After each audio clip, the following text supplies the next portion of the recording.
Hello friends, Rehman গার্ডেন্সে আপনাদের প্রত্যেককে স্বাগতম। আশা করছি আপনারা প্রত্যেকে সুস্থ আছেন এবং ভালো আছেন। আপনাদের সঙ্গে আমি আজকে যে ভিডিওটা শেয়ার করতে চলেছি, দেখুন বন্ধুরা, অনেকে বলে টবে জামরুল হয় না। আমারও ধারণা ছিল যে টবে হয়তো জামরুল হবে না, কারণ এই গাছটার অন্তত 2.5 বছর বয়স। এটা আমার একটা সাদা জামের গাছ। এই গাছটাতে এইবার প্রথম ফলন এসেছে। 8টা মতো জামরুল ধরেছে।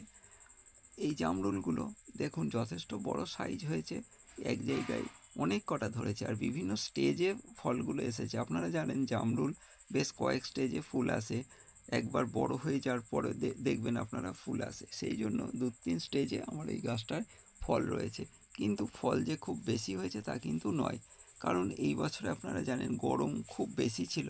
সেই জন্য ফলগুলো দেখতে পাবেন যে একটু শুকনো ভাব এসেছে, আর অনেক ফুল ঝরে গেছে। সেই জন্য এই গাছটাতে যে ফল দেখাচ্ছি এর তুলনায় অনেক কিন্তু ফুল এসছিল, আর ফল ধরেও ছিল, কিন্তু জল আমি ঠিক মতো দিতে পারিনি, আর শুকনোটা এবছরে অতিরিক্ত বেশি।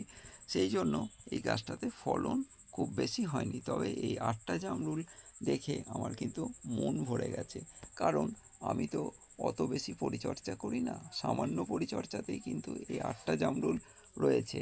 আর আমি কি করি, যে মাছ মাংস ধোয়া জলটা এই গাছগুলোর গোড়ায় দিই। এটা কিন্তু কম কম কম নয়, কারণ আমরা যে সার ব্যবহার করি, সারের কাজ করে এই মাছ মাংস ধোয়া জল। আপনারাও পারলে এই অবাঞ্ছিত অংশটা ফেলে না দিয়ে আপনারা আপনাদের টবে বা গাছের গোড়ায় দেবেন।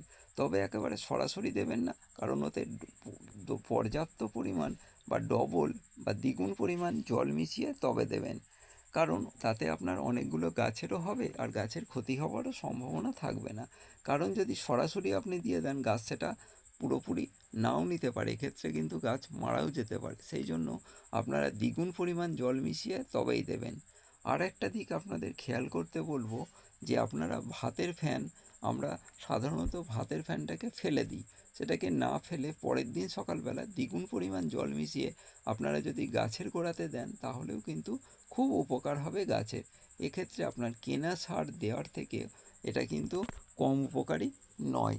এই ছোট ছোট দিকগুলো যদি আমরা খেয়াল রাখি, তাহলে কিন্তু আমাদের গাছগুলো আরও বেশি শক্তিশালী হবে, আরও বেশি ফলন দিতে সক্ষম হবে।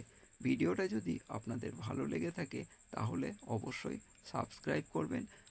প্রত্যেকের প্রতি ভালোবাসা রইল। আর ভুল ত্রুটি যদি হয়ে থাকে, তাহলে যারা আরও বেশি জানেন তারা কমেন্ট করে জানাবেন, সংশোধন করার চেষ্টা করব।